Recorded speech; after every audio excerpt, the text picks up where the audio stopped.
그 집회를 통해서 우리 가운데 큰일, 새 일을 행하실 줄로 믿습니다.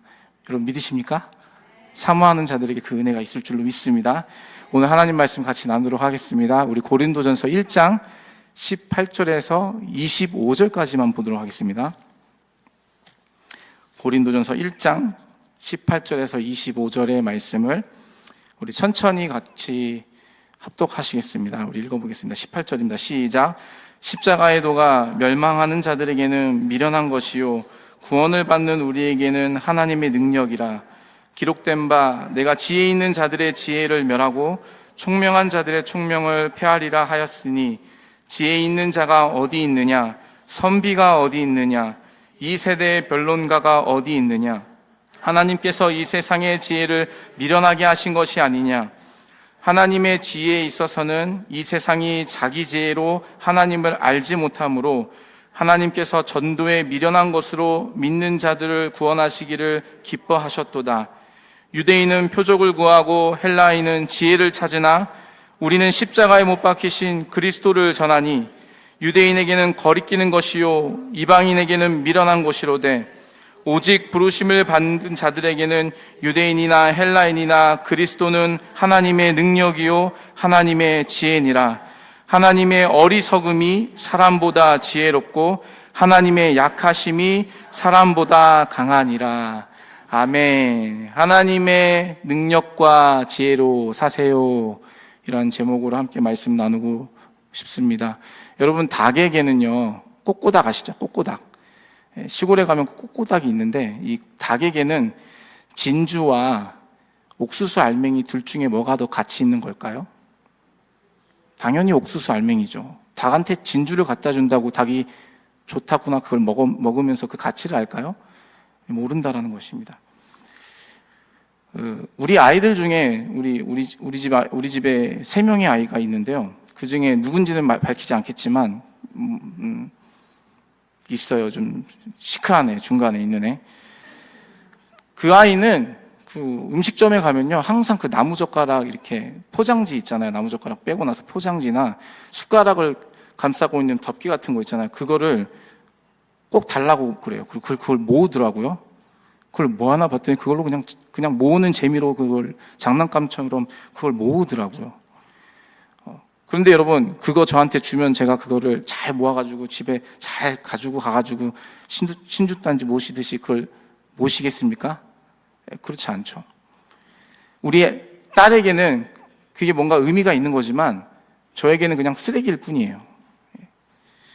만약 누군가 저에게 멋진 2인승 스포츠카를 공짜로 준다고 한다면 멋진 2인승 스포츠카 그거와 비록 중고지만 7인승 미니밴을 준다고 하면 제가 어떤 걸 고를까요? 저를 아시는 분은 7인승 미니밴을 고를 거라고 생각하실 것입니다. 왜냐면요, 우리 집 식구가 많거든요.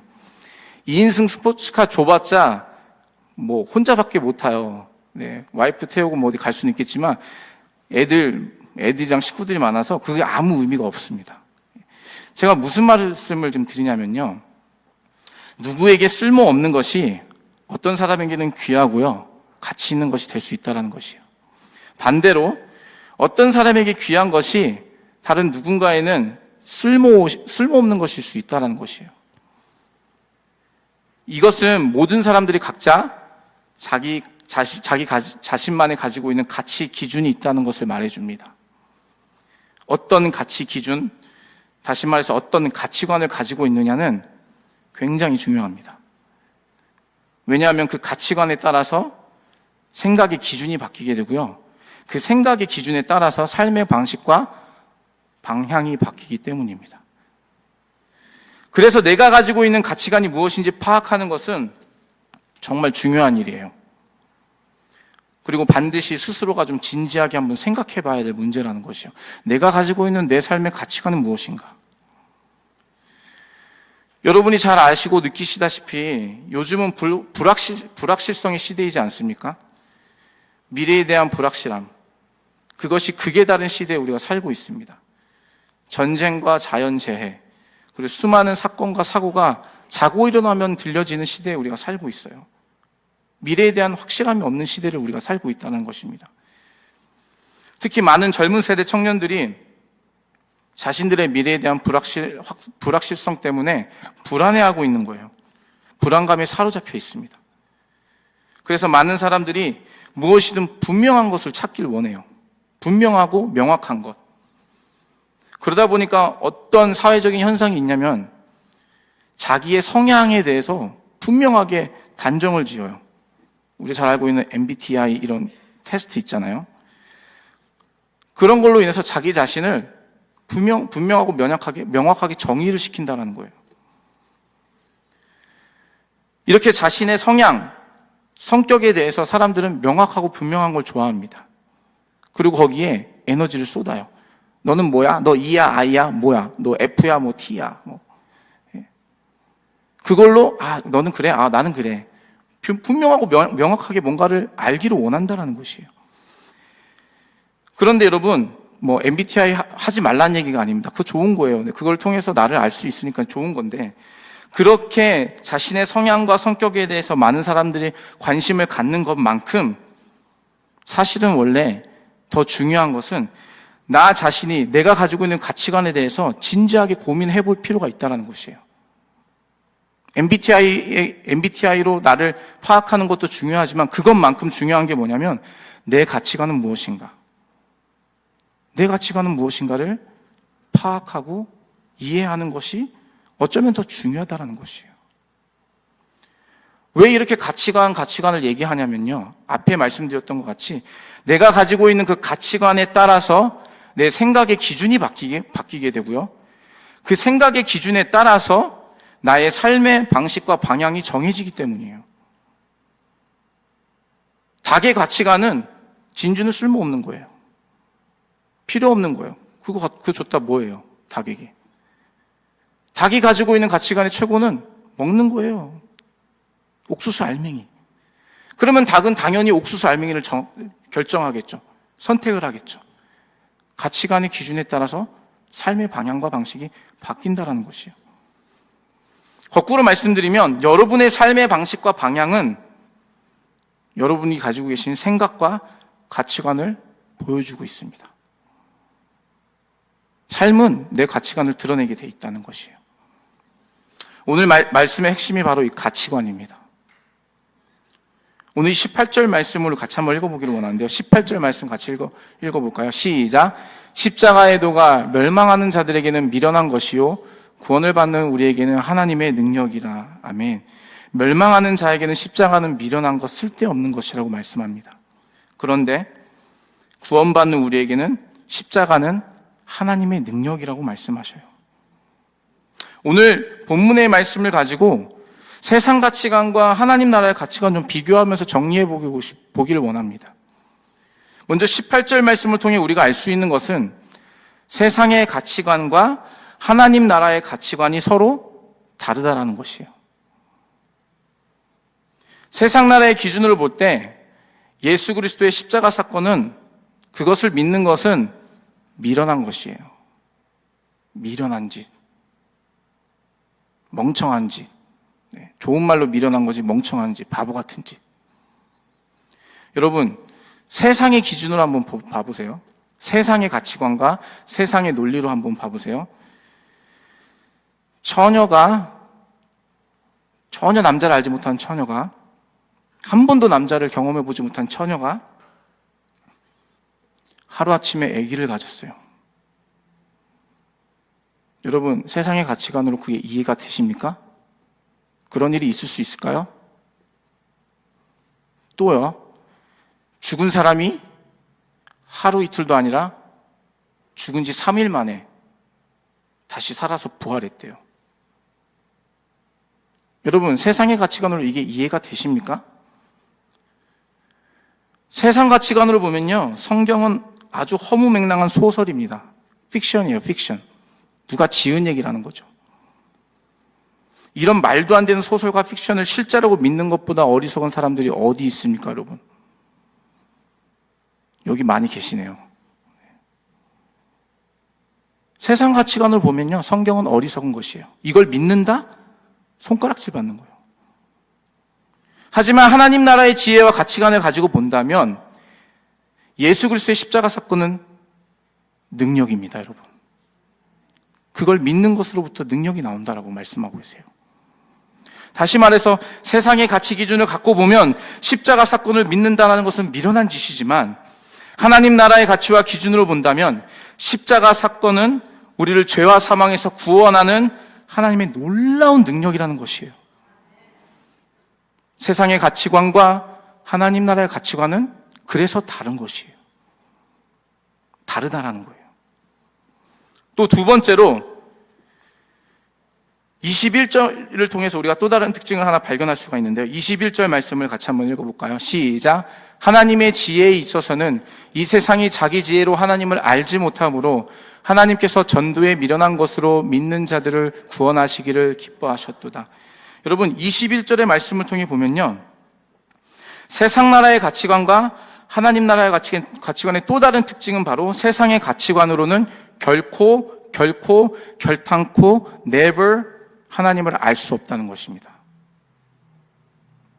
세상의 가치 기준으로 봤을 때 그 기준으로 하나님 말씀을 본다면 하나님을 알 수가 없다는 거예요. 세상에 지혜 있다 하고 머리가 똑똑한 사람들이 성경을 과학적으로 분석하고 연구한다고 그 성경의 말씀을 다 이해할 수 있을까요, 여러분? 만약 세상의 가치관과 세상의 지혜로 하나님을 알 수 있다라고 한다면 그 대단한 학자들이 가장 예수님을 잘 믿어야 하지 않을까요?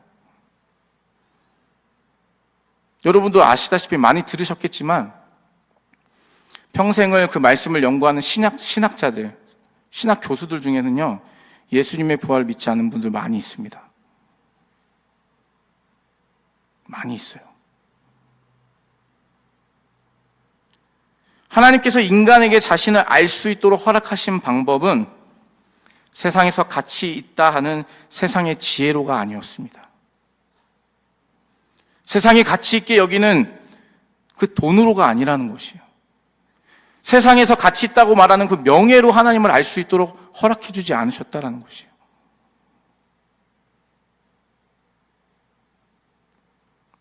세상의 가치로는 하나님을 결코 알 수 없다는 것이에요. 그럼 여러분, 어떻게 하나님을 알 수 있을까요? 돈도 아니요, 명예도 아니요, 좋은 학벌, 힘도 아니요. 도대체 무엇으로 하나님을 알 수 있을까요? 하나님을 알 수 있는 방법은 오히려 역설적으로 세상에서 미련하다고 말하는, 세상에서 전혀 가치 없다라고 말하는 전도를 통해 하나님을 알 수 있다고 우리에게 말씀해 주십니다. 우리 본문의 말씀, 우리 21절의 말씀을 보시면 21절 중반절에 이런 말씀이 있죠.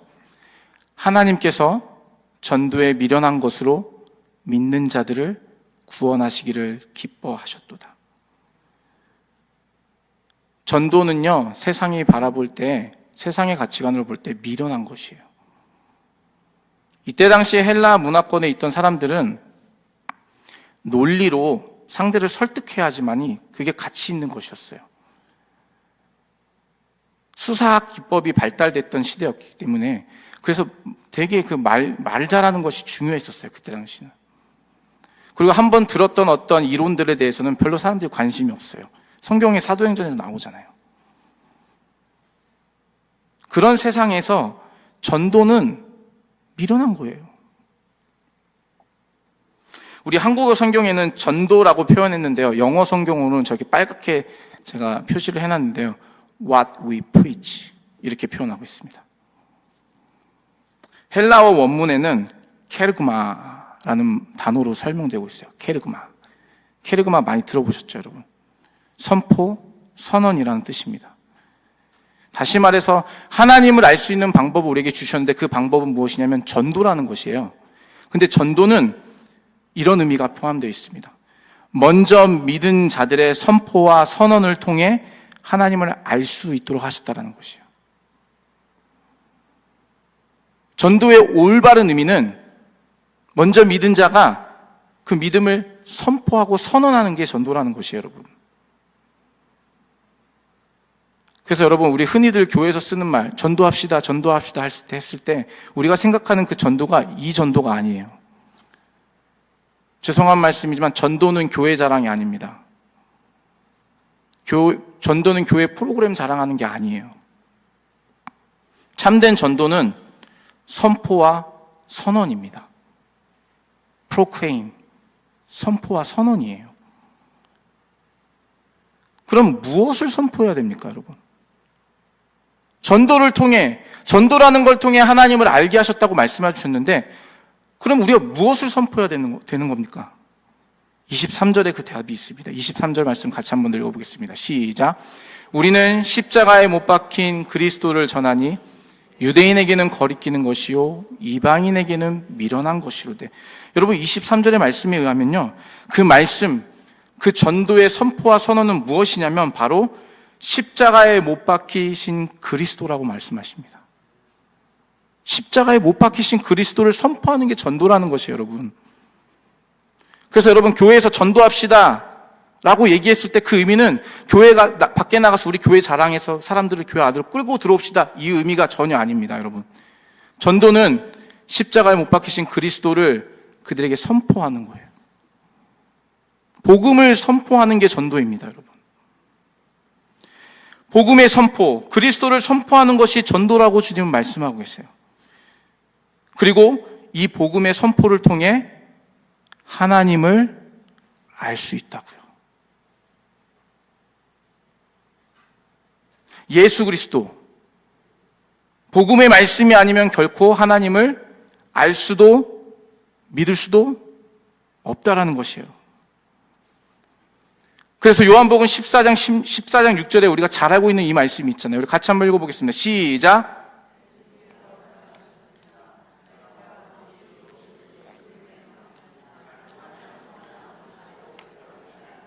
아멘. 우리가 살펴봤던 본문의 21절과 지금 계속 봤던 21절과 23절의 말씀을 정리해서 요약하면요, 이 요한복음 14장 6절이 딱 나옵니다. 하나님을 알 수 있는 방법, 하나님이 우리에게 주신 유일한 그 방법은 오직 예수 그리스도. 그 길 밖에는 하나님을 알 수가 없다라는 것이에요. 그리고 이 복음, 곧 그리스도는 하나님 나라의 가장 귀한 가치라는 것이죠. 세상의 기준과 세상의 가치로 봤을 때 예수 그리스도의 십자가는 미련하고 어리석게 보일 수 있지만 하나님 나라에서는 그리스도, 이 복음이 가장 귀하고 가장 소중한 가치라는 것을 우리에게 말씀하고 계신 것입니다. 지금까지 내용을 정리해 보면요, 세상의 가치 기준과 하나님 나라의 가치 기준은 다르다. 그런데 세상 가치관으로는 하나님을 알 수가 없다. 그럼 무엇으로 하나님을 알 수 있나? 전도하라는 미련한 방법으로 하나님을 알 수 있는데, 여기서 말하는 전도는 십자가에 못 박히신 그리스도, 곧 복음을 선언하는 것이다. 지금 이렇게 여기까지 왔어요. 여기까지 온 데는 이제 이후에 이 말을 하려고 여기까지 끌고 온 겁니다, 여러분. 사실 오늘 말씀의 핵심은 24절이에요. 24절 같이 읽어보겠습니다. 시작. 오직 부르심을 받은 자들에게는 유대인이나 헬라인이나 그리스도는 하나님의 능력이요 하나님의 지혜니라. 여러분, 이 말씀 나누려고 지금까지 앞에서 세상 가치관, 하나님 나라 가치관, 전도, 그리스도 등등 이것들 나눈 것이에요. 오늘 말씀에 보면 무엇이 하나님의 능력이고 지혜라고요? 뭐가 능력과 지혜라고요? 그리스도. 오늘 설교 제목이 뭔지 아십니까, 여러분? 하나님의 능력과 지혜로 사세요. 그러면 이 말은 다른 말로 무슨 말일까요? 그리스도로 살으란 말이에요. 그리스도로 사는 거예요. 그리스도로 살라는 말은 무슨 말일까요, 여러분? 그리스도를 내 인생의 최고의 가치로 삼고 살라는 말입니다. 앞에 말씀드렸던 것 같이 가치의 기준에 따라서 우리가 보는 게 달라지잖아요. 보는 게 달라지면 우리의 삶의 방식과 방향이 달라지는데 예수를 믿는 우리에게 가장 귀한 가치는 무엇이라고요? 그리스도. 그리스도가 내 삶의 최고의 가치로 삼고 사는 것이 그게 바로 믿음의 삶이요. 그게 바로 예수를 믿는다라는 말이라는 것이에요. 예수 믿는 게 교회 나오는 것입니까, 여러분? 교회 예배 안 빠지고 나오면 예수 믿는다라고 얘기할 수 있을까요? 물론 우리가 표면적으로 그렇게 얘기할 수 있지만 본질적으로 그렇지 않다라는 것이에요. 여러분, 누가 예수님을 그 인생의 최고의 가치로 삼고 살아야 될까요? 오늘 말씀에 의하면 부르심을 받은 자들이 그리스도를 최고의 가치로 삼고 산다고 말씀하십니다. 오직 부르심을 받은 자들에게는 그리스도는 하나님의 능력이요 하나님의 지혜니라. 다시 말해서 성도가 된 우리, 하나님의 자녀로 부름받은 우리가 그리스도 그분을 우리의 인생의 최고의 가치로 삼고 살아야 된다는 것은 이 고린도전서 1장 18절에서 25절의 말씀을 통해서 우리에게 주시는 것이에요.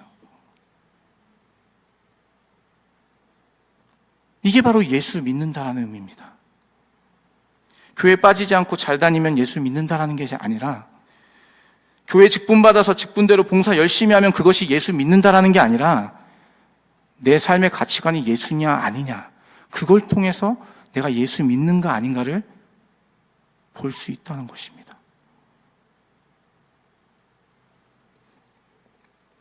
오늘 말씀에 의하면 예수님을 믿는다는 것은 예수님이 내 삶의 최고의 가치로 여기며 사는 것을 의미합니다. 그런데 여러분, 안타까운 현실이지만 많은 그리스도인들, 현대 많은 그리스도인들은 이 부분을 간과하고 있어요. 가치관은 여전히 세상의 가치관을 가지고 있습니다. 여전히 세상이 추구하는 그 물질과 힘과 명예와 그것들을 쫓아 살아가고는 있어요. 가치관이 거기 있어요. 그러면서 주일마다 예배는 드려요. 직분은 받아서 직분을 감당하면서 살지만 여전히 생각의 가치관은 바뀌지 않았다는 것이에요.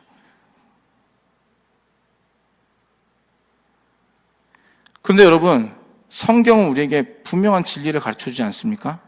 성경의 말씀에서 예수를 온전히 믿은 사람들은요, 모두가 다 가치관이 변화되는 것을 우리에게 보여줍니다. 몇 가지 예를 들자면요, 바울이 그랬습니다. 사도행전 9장에 바울은 다메섹으로 가는 도성에서 주님을 만납니다. 그가 왜 다메섹으로 가는지 여러분 아시죠? 예수 믿는 자들 잡아가지고 예루살렘에서 공문 받아가지고 합법적으로 예수 믿는 사람들 감옥에 넣으려고 예루살렘에서 공문을 받아서 다메섹으로 가는 중이었어요. 가는 길에 예수님을 만나게 되죠. 그리고 나서 그의 삶이 완전히 바뀌어져요. 완전히 업사이드 다운. 바뀌어도 그렇게 바뀔 수가 없어요. 예수를 믿는 자를 잡으러 가다가 예수를 만나고 예수를 믿고 난 후에는 그의 삶이 예수를 증거하는 삶으로 변화됩니다. 왜 이렇게 변화된 걸까요? 그의 가치관이 바뀌었기 때문이에요. 예수를 믿기 전에 그의 가치관의 최고는 무엇이냐면 율법이었어요. 율법을 자신의 인생의 최고의 가치관으로 두고 살고 있었어요.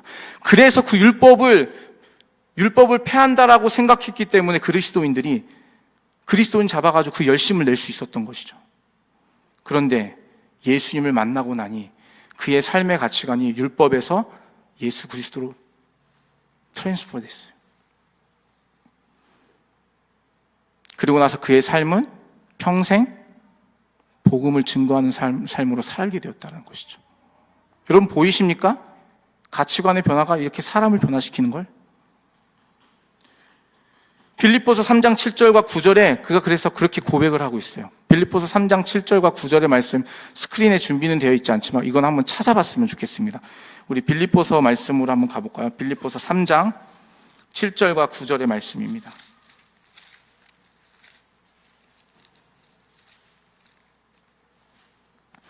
빌립보서 3장 7절부터 9절의 말씀입니다. 같이 읽겠습니다. 시작.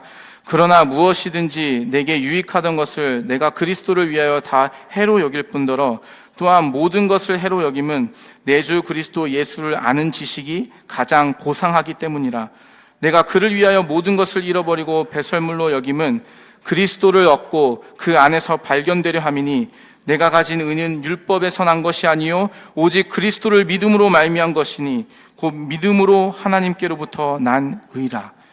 여러분, 사도 바울이 예수님을 만나고 나서 그가 빌립보 교인 성도들에게 감옥에 있을 때 이 편지를 쓴 거거든요. 근데 이 말씀에 보면요, 여러분 어떤 고백을 하냐면 내가 예수를 알므로 인해서 세상에서 유익하던 그 모든 것을 해로 여긴다, 배설물로 여긴다 이렇게 고백하고 있습니다.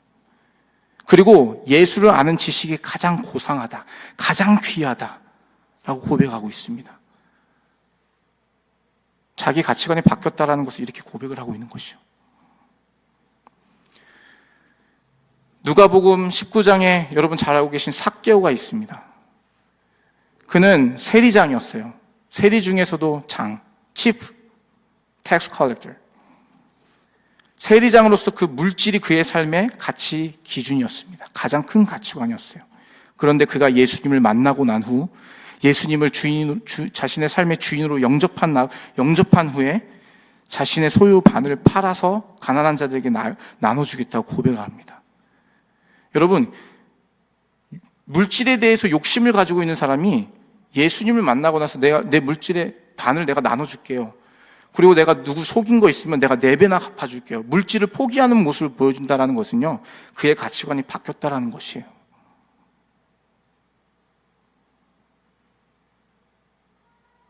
변화가 있죠.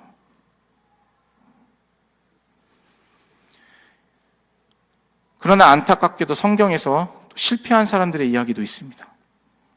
여러분 잘 아시다시피 부자 청년 이야기 잘 아시죠? 율법을 모두 잘 지킨 사람이었어요.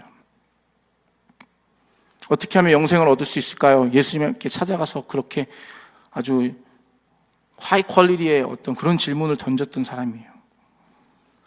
그러자 예수님이 네 소유 다 팔고 나를 따르라 말씀하십니다. 그랬더니 그가 어떤 반응을 가졌죠? 근심하고 돌아갔어요. 그리고 예수님 따르지 않았어요. 여러분, 이 말이 무슨 말씀인지 아세요? 너가 가지고 있는 가치관 버리고 나를 그 가치의 주인으로 삼고 나를 따라. 지금 그렇게 요구하셨는데 그 부자 청년은 차마 그러지 못해서 실패하고 예수님 따르는 것을 포기했잖아요.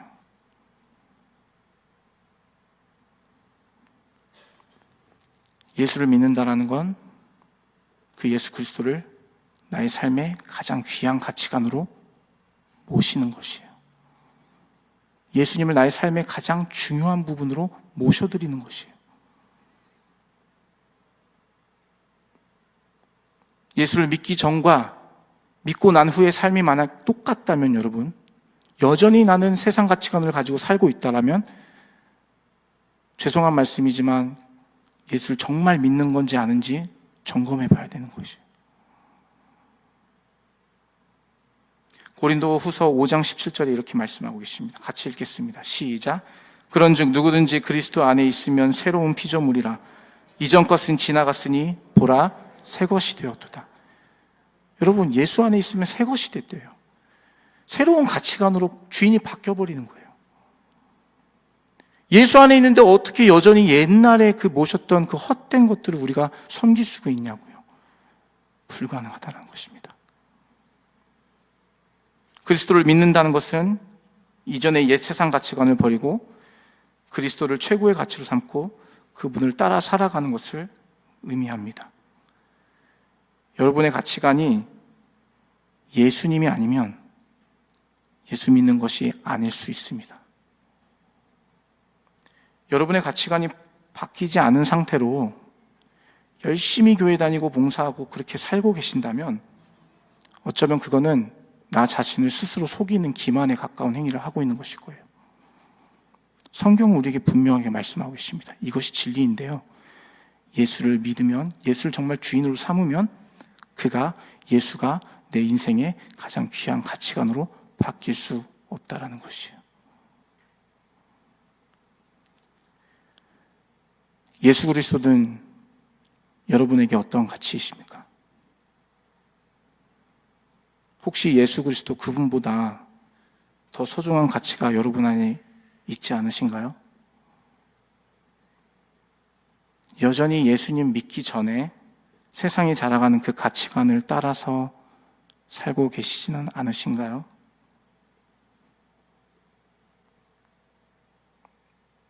오늘 본문의 24절의 이 말씀이 저와 여러분의 고백이 되기를 원합니다. 이 말씀이 저와 여러분의 일평생의 고백이 되기를 원합니다.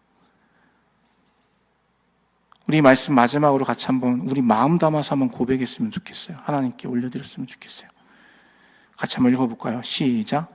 오직 부르심을 받은 자들에게는 유대인이나 헬라인이나 그리스도는 하나님의 능력이요 하나님의 지혜니라. 이 말씀대로 저와 여러분의 삶의 실제가 우리 예수 그리스도가 우리의 삶의 가장 귀한 가치로 삼아 모시며 그분을 따라 주님께서 주신 사명을 감당하시는 거룩한 주의 자녀들 되시기를 주님의 이름으로 축복합니다. 기도하겠습니다.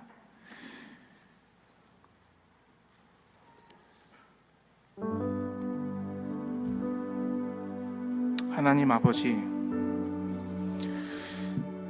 주님을 믿는다 했지만 여전히 내 마음 가운데 세상의 것을 좋아하고 더 사랑했던 우리의 헛된 마음들을 이 시간 다시 한번 회개하며 주님께 나아갑니다. 우리의 연약함이 여기 있습니다. 주님, 다시 말씀을 통하여서 우리를 깨우치시고 일으키시는 그 주님의 음성이 들려지게 해주시고 그 말씀 앞에 다시 한번 믿음의 반응으로 나아가는 우리 모두가 될 수 있도록 주님 우리를 인도하여 주시옵소서. 감사하신 예수님의 이름으로 기도합니다. 아멘.